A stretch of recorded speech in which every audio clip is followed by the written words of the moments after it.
Students, आज हम income from business and profession head में अंशतः कृषि आय पार्शियल एग्रीकल्चर इनकम के बारे में बात करेंगे।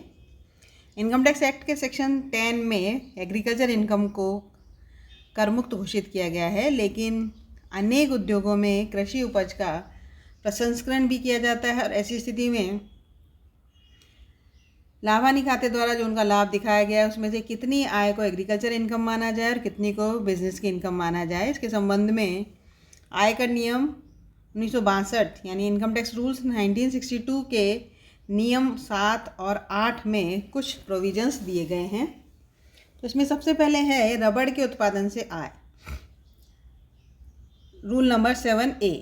इसके अंतर्गत ये कहा गया है कि भारत में रबड़ के पौधों और पौधों से सेंट्रीफ्यूज, टेलेक्स, सेनेक्स, लेटेक्स आधारित क्रेप्स और ब्राउन क्रेप्स का उत्पादन करके बेचने पर होने वाली कुल आय का 65% एग्रीकल्चर इनकम माना जाएगा और 35% बिजनेस की इनकम माना जाएगा।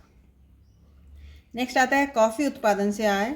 अगर भारत में कॉफ़ी के पौधों या पौधों से प्राप्त कॉफ़ी का शुद्धिकरण करके बेचने से होने वाली कुल आय का 75% एग्रीकल्चर इनकम होगा, 25% बिजनेस की इनकम माना जाएगा। और यदि कॉफ़ी को भूनकर बेचा जाता है तो यदि कॉफ़ी के पौधों पर व्यय की गई लागत के साथ साथ पौधों से प्राप्त कॉफ़ी को भूनकर या उसके साथ चिकरी या अन्य कोई खुशबू वाला पदार्थ मिलाया जाए या केवल भूनकर बेचा जाए तो ऐसे कार्य से होने वाली टोटल इनकम का 60% एग्रीकल्चर इनकम होगा और 40% पार्ट बिजनेस की इनकम माना जाएगा। अब नेक्स्ट है चाय के उत्पादन से आय। भारत में चाय के पौधों से पत्तियां प्राप्त करके उसका प्रोसेसिंग करके सेंट्रीफ्यूज, लेटेक्स, सेनेक्स या क्रेप्स या ब्राउन क्रेप्स आदि का उत्पादन बनाकर बेचने से होने वाली कुल आय का 60% एग्रीकल्चर इनकम है और 40% बिजनेस की इनकम माना जाएगा। झाड़ियों को पुनः लगाने पर व्यय की कटौती। अगर चाय उत्पादन, कॉफ़ी उत्पादन या रबड़ के उत्पादन यानी कुछ झाड़ियाँ अगर बेकार हो गई हैं और उनको दोबारा से लगाया जाता है तो उन पर जो भी खर्चा किया जाएगा वो खर्चा कटौती योग्य होगा व्यापार के लाभों में से। नेक्स्ट है चीनी मिल, आटा मिल आदि की आय। नियम संख्या 7 में चीनी मिल, आटा मिल और इसी प्रकार के अन्य उद्योगों की आय का कितना प्रतिशत कृषि से आय माना जाए, इसके संबंध में कोई परसेंटेज निर्धारित नहीं है, लेकिन ऐसी मिल द्वारा दिखाए गए लाभानी खाते के डेबिट पक्ष में फसल जैसे चीनी मिल की दशा में गन्ना या आटा मिल की दशा में गेहूँ के उत्पादन संबंधी सभी समस्त लागतों के स्थान पर फसल को बाजार से क्रय करने की दशा में चुकाए जाने वाला मूल्य दिखा जाता है। यानी अगर इनको बाजार से खरीदा जाता तो कितना पैसा देना पड़ता। तो यदि फसल की उत्पादन लागत फसल के बाजार में खरीदने की दशा में चुकाए गए मूल्य से कम है तो मिल द्वारा प्रदर्शित लाभ ऐसा समायोजन करने के बाद कृषि आय की सीमा तक कम हो जाता है और फसल की उत्पादन लागत एवं फसल को बाजार से खरीदने की दशा में चुकाए जाने वाली राशि का अंतर कृषि आय माना जाता है। अब हम बात करते हैं कि वे परिस्थितियां जब व्यावसायिक प्राप्ति को सकल करेंगे, situation where business receipts will be grossed up. यानी कुछ विशेष परिस्थितियां ऐसी हैं जबकि व्यावसायिक प्राप्तियों के समय उद्गम स्थान पर कर काटा जाता है और ऐसी प्राप्त आय को ग्रॉसअप किया जाएगा। इसमें सबसे पहले हम लेते हैं कमीशन से आय। कमीशन एवं दलाली से होने वाली आय को 2 भागों में बांटा गया है। बीमा व्यवसाय से कमीशन, जब किसी एजेंट को एक इंश्योरेंस कंपनी से कोई कमीशन प्राप्त होता है नए व्यवसाय एवं नवीनीकरण को शामिल करते हुए, तो 15,000 से अधिक का भुगतान अगर इंश्योरेंस कंपनी करती है तो वो उसमें से 5% की दर से उद्गम स्थान पर कर की कटौती करेगी। तो कर की कटौती के प्रावधान बीमा व्यवसाय से प्राप्त कमीशन के संबंध में है, इसलिए यह जो भी प्राप्त कमीशन की राशि है उसको हमें 100/95 से मल्टीप्लाई करके ग्रॉसअप करना होगा।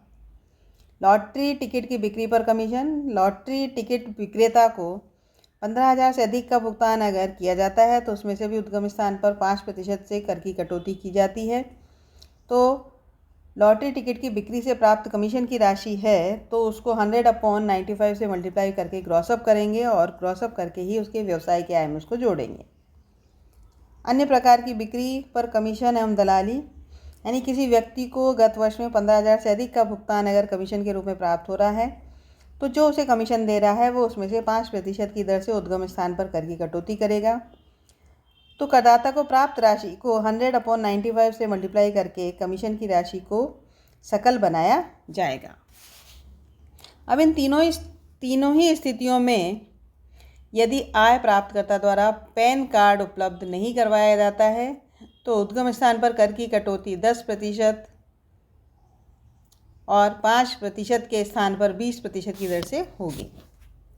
नेक्स्ट आता है तकनीकी एवं पेशागत सेवाओं से प्राप्ति। यदि ऐसी प्राप्ति किसी कंपनी से हो रही है या किसी व्यष्टि या हिंदू अविभाजित परिवार से हो रही है जिसे अपने खातों का अंकेक्षण करवाना अनिवार्य है, तो करदाता को 30,000 से अधिक की राशि अगर प्राप्त होती है तो वो कंपनी या हिंदू अविभाजित परिवार या व्यष्टि उसमें से 10% की दर से उद्गम स्थान पर कर काट कर करदाता को भुगतान करेगा। तो प्राप्त राशि अगर है तो प्राप्त राशि को 100/90 से मल्टीप्लाई करके ग्रॉसअप किया जाएगा और ग्रॉसअप करके ही आय में जोड़ेंगे। पुस्तक लेखन से अगर रॉयल्टी मिल रही है तो रॉयल्टी को भी तकनीकी सेवा का पारिश्रमिक ही माना जाएगा। तो अगर किसी को कोई रॉयल्टी मिल रही है तो 30,000 से अधिक की राशि अगर रॉयल्टी के रूप में मिल रही है तो उसका मतलब है उसके भुगतानकर्ता ने उसमें से 10% टैक्स काटा है और उसको 100/90 से मल्टीप्लाई करके ग्रॉसअप करेंगे। संचालक को देय या भुगतान किए गए पारिश्रमिक, फीस अथवा कमीशन जो कि वेतन की प्रकृति का नहीं हो उस पर भी धारा 194J के अंतर्गत 10% की दर से उद्गम स्थान पर कर की कटौती की जाएगी। तो पारिश्रमिक, फीस और कमीशन के लिए कोई नियंत्रण सीमा नहीं है, यानी एक वित्त वर्ष में भुगतान या खाते में जमा किया गया पारिश्रमिक, फीस या कमीशन 30,000 से कम होने पर भी उसमें से उद्गम स्थान पर कर की कटौती की गई होगी। तो जो भी राशि मिली है उसको 100/90 से मल्टीप्लाई करके ग्रॉसअप करेंगे।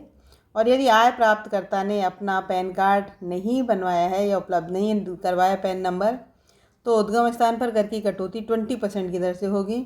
तो जो प्राप्त राशि है उसको 100/80 से मल्टीप्लाई करके ग्रॉसअप करेंगे।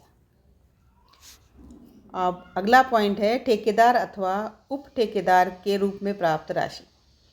तो इनकम टैक्स एक्ट में प्रावधान है कि ठेकेदार और उप ठेकेदार के लिए कर की कटौती संबंधी प्रावधान समान कर दिए गए हैं। यदि किसी ठेकेदार को 30,000 से अधिक का भुगतान किया जाए तो भुगतान करने वाले व्यक्ति का दायित्व है कि वह उस पर उद्गम स्थान पर कर की कटौती करे और कटौती करके उसको भुगतान करे।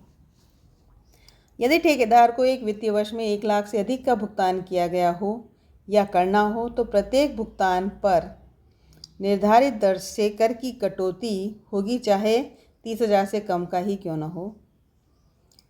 अब यदि भुगतान किसी व्यष्टि अथवा हिंदू अविभाजित परिवार को किया जा रहा है तो उद्गम स्थान पर कर की कटौती 1% की दर से होगी।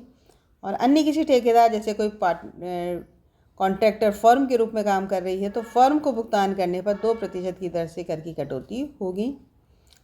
तो किसी ठेकेदार को अगर राशि मिल रही है, इंडिविजुअल है या HUF है, तो उसको प्राप्त राशि को 100/99 से मल्टीप्लाई करके ग्रॉसअप करना है। और यदि कोई पार्टनरशिप फर्म है जो कि कॉन्ट्रैक्टर के रूप में काम कर रही है, उसको कोई राशि मिल रही है तो 100/98 से मल्टीप्लाई करके ग्रॉसअप करेंगे। अब नेक्स्ट आता है कि यदि आय प्राप्तकर्ता ट्रांसपोर्ट ऑपरेटर है तो पैन नंबर उपलब्ध कराने पर कोई भी कर की कटौती नहीं होगी, चाहे उसकी प्राप्त राशि कुछ भी हो। लेकिन यदि वह पैन नंबर उपलब्ध नहीं करवाता है, पैन कार्ड उपलब्ध नहीं करवाता है, तब भी इनको किए गए भुगतान पर सामान्य दर 1% या 2% जैसी भी स्थिति हो उस दर से कर काटा जाएगा। और यदि आय प्राप्तकर्ता ट्रांसपोर्ट ऑपरेटर नहीं है और परमानेंट पैन नंबर उपलब्ध नहीं कराता है तो उद्गम स्थान पर कर की कटौती 20% की दर से होगी। तो ये कुछ ऐसी आय थी जिन पर कि उद्गम स्थान पर कर की कटौती होगी, भुगतान करने वाला उस पर उद्गम स्थान पर कर की कटौती करेगा और जो भी दर है उस दर से कटौती होगी। उसके बाद हम उसको ग्रॉसअप करके ही करदाता की आय में शामिल करेंगे।